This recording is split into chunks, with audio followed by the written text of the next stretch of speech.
बिस्मिल्लाहिर्रहमानिर्रहीम। शुलूस माल कुल के नाम से जो पूरी दुनिया का सुल्तान है। आज हम पहले करेंगे definitions of some terms of waves. Actually हम वेव्स ही करें तो उसके डेफिनेशंस करेंगे।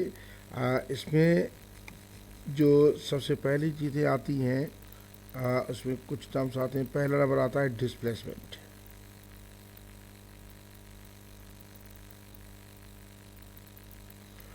डिस्प्लेसमेंट ऑफ अ पार्टिकल, ये पार्टिकल का होता है।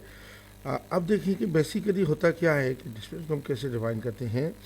हम ये कहते हैं कि सपोज ये पार्टिकल है और ये इधर से कोई वेव आ रही है, तो अगर ये ट्रांसवर्स वेव है तो इसके ये इधर तक जाएगा और ये इधर तक जाएगा, ठीक है, इस जगह पे जाएगा।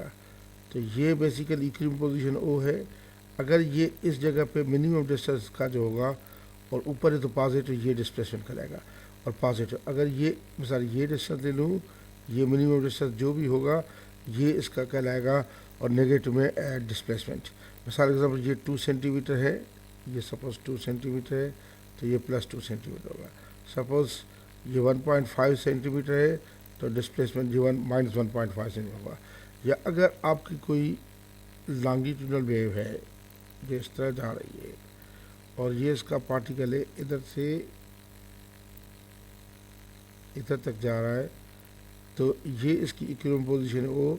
ये डिस्प्लेसमेंट सपोज इस वक्त इसका डिस्टेंस ओरिजिन से ये है 1 सेंटीमीटर, तो मैं कहूँगा इसका डिस्प्लेसमेंट जो है डिस्प्लेसमेंट एक्स या वाई से शो किया जाता है +1 सेंटीमीटर। प्लस मीन्स राइट में। अगर ये नेगेटिव में होगा मिसाल के तौर इधर तक, तो मैं ये कहूँगा सपोज ये 1 सेंटीमीटर पोजीशन होगी, मिनिमम पोजीशन या मिनिमम डिस्टेंस। और यानी हम डिस्प्लेसमेंट को ऐसे करते हैं कि डिफाइन करेंगे, इट इज़ एक्चुअली पोजीशन है। It is the position of a particle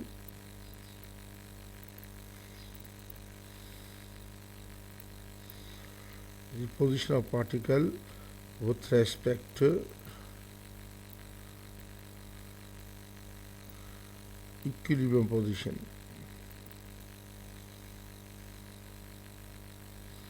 equilibrium position. लेकिन मैं आपको बताऊं इसको थोड़े से एग्जामिनर्स इस पर मुतमिन नहीं होते। अब इसको थोड़ा सा आगे बढ़ाएंगे। इट इज़ ये भी लिख दे साथ, it is the minimum distance, it is the minimum distance of a particle from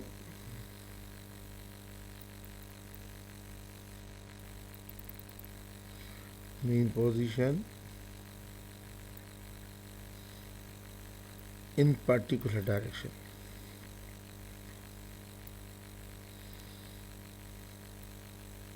यानी होगा ये मीन पोजीशन थे डिस्टेंस, मिनिमम डिस्टेंस, और सॉरी, और ये पार्टिकुलर डायरेक्शन होगा। अगर ये मिसाल ओरिजिन है, जो भी ओरिजिन है उससे ऊपर है, अगर ये ओरिजिन से ऊपर है, मिसाल ये ओरिजिन है सपोज, इसे ये ऊपर है तो पॉजिटिव होगा, नीचे है तो नेगेटिव होगा डिस्प्लेसमेंट। या अगर ये ओरिजिन है इसके राइट पे होगा तो पॉजिटिव, लेफ्ट पे होगा तो नेगेटिव। अगर ये ओरिजिन है तो इस तरीके से डिस्प्लेसमेंट। और होगा डिस्टेंस, मिनिमम डिस्टेंस, ये होता है डिस्प्लेसमेंट। उसके बाद है amplitude. Amplitude of a wave, ये होता पार्टिकल का भी है, वेव का भी कह सकते हैं इसको। एम्पलीट्यूड होता है एक्चुअली ये स्केलर क्वांटिटी है। It is the distance, it is the distance of the particle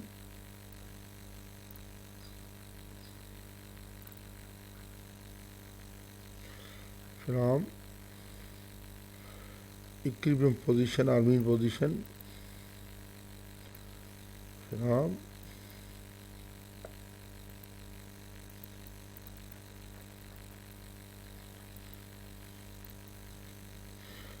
equilibrium position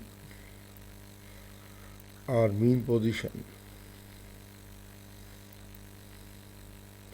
It's the distance of the particle from equilibrium position or mean position and one of the extreme positions.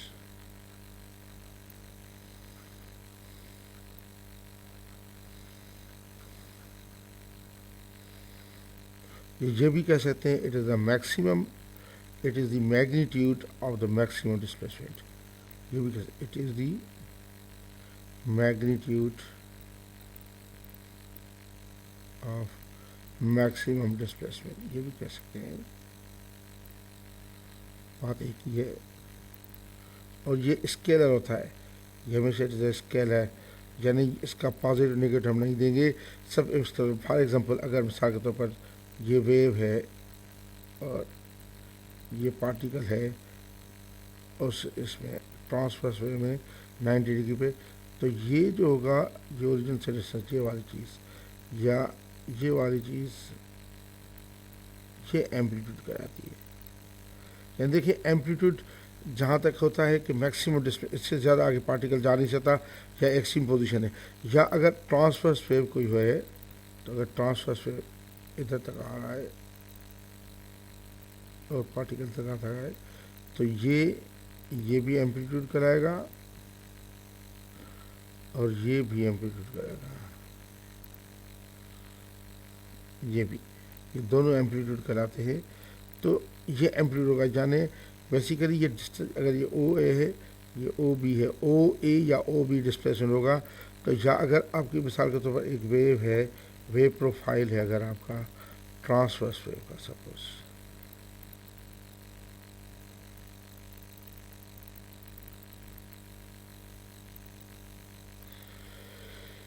तो ये जो है इधर से इधर तक, central point से ये तक, ये हमारा एम्पलीट्यूड कहलाता है. और ये भी हमारा एम्पलीट्यूड होगा, ये एम्पलीट्यूड. अच्छा, उसके बाद दूसरा टर्म आता है हमारा, एम्पलीट्यूड के बाद आता है wavelength of a wave. Wavelength of a wave मैं पहले डिफाइन कर चुका हूँ. Wavelength of a transverse wave and wavelength of a longitudinal wave, इन दोनों डेफिनेशन कंबाइन कर दें तो वेवलेंथ ऑफ अ वेव बन जाता है. मैं कह सकता हूँ it is the distance, it is the distance between two consecutive crests or troughs on a transverse wave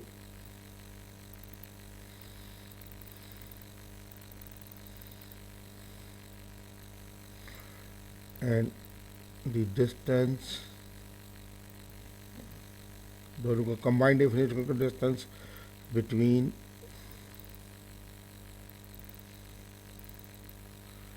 centers of two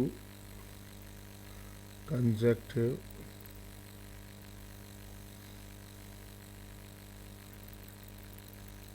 rarefactions or compressions. यानी अगर ये ट्रांसवर्स वेव है, अब हर डेफिनेशन को हमेशा डायग्राम दिखा के रीजन को दिखा कर वो अच्छा होता है.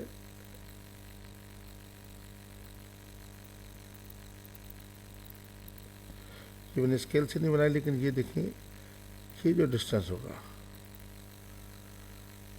ये एक वेवलेंथ है, ये क्रेस्ट का क्रेस्ट डिस्टेंस या ये ट्रफ का ट्रफ से डिस्टेंस देखें, ये वेव, लेकिन कंसेक्ट तो ज़रूरी है, ये वेवलेंथ है, ये ट्रांसवर्स वेव के लिए. और अगर लॉन्जिट्यूडनल के लिए तो आप देखेंगे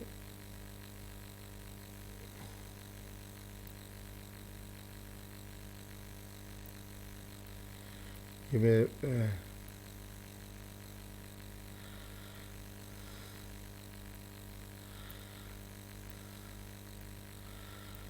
इसका सेंटर ले लें और इसका सेंटर, ये वेवलेंथ है, या इसका सेंटर ले लें, इसका सेंटर ले लें, ये वेवलेंथ है.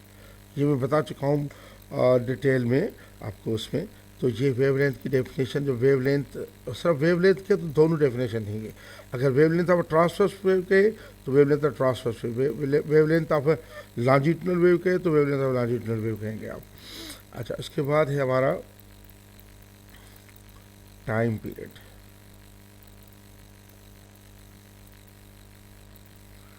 बेसिकली टाइम पीरियड पार्टिकल का भी होता है, वेव का भी होता है। टाइम पीरियड को हम ऐसे डिफाइन करते हैं, बस सिंपल टाइम पीरियड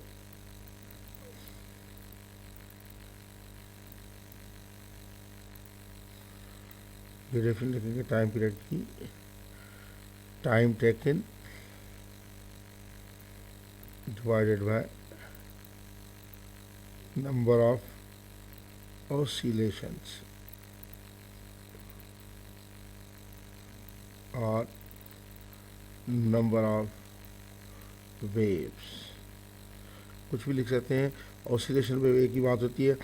अब देखें बेसिकली वन ऑसिलेशन क्या कहलाता है। अगर आपके ट्रांसवर्स वेव में एक ऑसिलेशन है तो ट्रांसवर्स वेव में ये ऑसिलेशन एक वेवलेंथ, ये एक ऑसिलेशन होगा, ये एक आधा साइकिल, ये आधा साइकिल, ये। या फिर अगर आपका पार्टिकल ऑसिलेशन जैसे दिखा रहे हैं तो ये ओ है, ये सपोज बी है, ये सपोज ए है, यानी ए से यानी ये बेसिकली अगर ओ से शुरू करूँ, ओ से ए से फिर ओ से बी, बी से ओ, ये एक साइकिल कराएगा। ये अगर बी से काउंट करना है तो बी टू ओ, अब थोड़ा सा बड़ा करके दिखा रहा हूँ, ये ओ है सपोज, ये ए है और ये बी है, तो इसका साइकिल।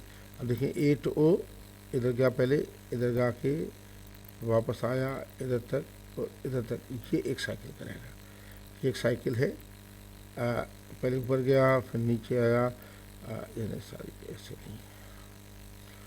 अब देखिए इधर से दिखा रहा हूँ, एक साइकिल दो, ओ है, ए है, ये बी है। एक साइकिल क्या होता है, O to A, O to A to O, O to B. अच्छा, मैं इसको यही करूँ time taken number of oscillation पर सेकंड, या मैं दूसरी डेफिनेशन दे सकता हूँ, टाइम टेकन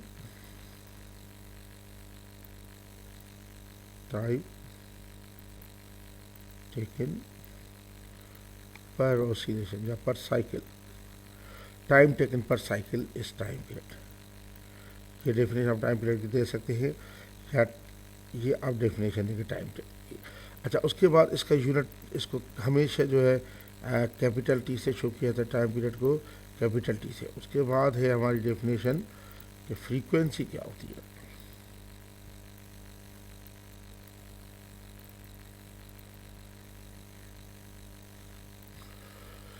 फ्रीक्वेंसी को हम डिफाइन करते हैं, अब देखें इधर बच्चे गलती करते हैं, फ्रीक्वेंसी को डिफाइन करेंगे तो रेसिप्रोकल ऑफ टाइम पीरियड। ये रेसिप्रोकल टाइम पीरियड की जो है ये डेफिनेशन नहीं है। फ्रीक्वेंसी की डेफिनेशन आपको इस तरह लिखनी पड़ेगी, देखें आप ऐसे लिखेंगे,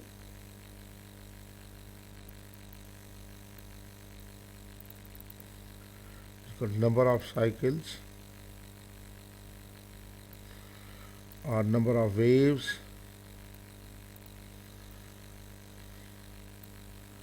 अपॉन टाइम टेकन। या दूसरी डेफिनेशन ये कहेंगे, नंबर ऑफ साइकिल्स और वेव्स पर यूनिट टाइम, ये फ्रीक्वेंसी होगी। अगर आप ये देखें, ये जो है ज़रूर reciprocal time period and frequency, लेकिन डेफिनेशन नहीं है, मैथमेटिकल रिलेशनशिप है। Time period and frequency are reciprocal to each other.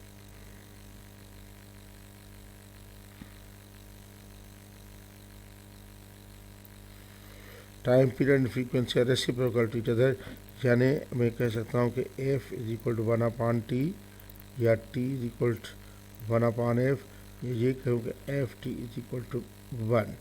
और ऐसा यूनिट जो होता है फ्रीक्वेंसी का वो हर्ट्ज होता है।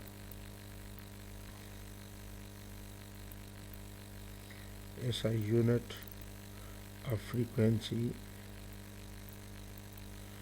is hertz। सारे जब लिखूँगा तो ऐसे लिखूँगा, स्मॉल एच से, और इसको शो किया था एच जेड स्मॉल से। तो इसमें ये है, अब देखिए इसमें हमने जो चीज़ें डिफ़ाइन की, एक तो हमने डिफ़ाइन किया पहले डिस्प्लेसमेंट को। डिस्प्लेसमेंट में हम कहते हैं minimum distance from the origin in particular direction, या it is the position of particle respect origin. फिर हमने एम्पलीट्यूड डिसाइड किया, एम्पलीट्यूड स्केल होता है it is the maximum distance between mean position and extreme position.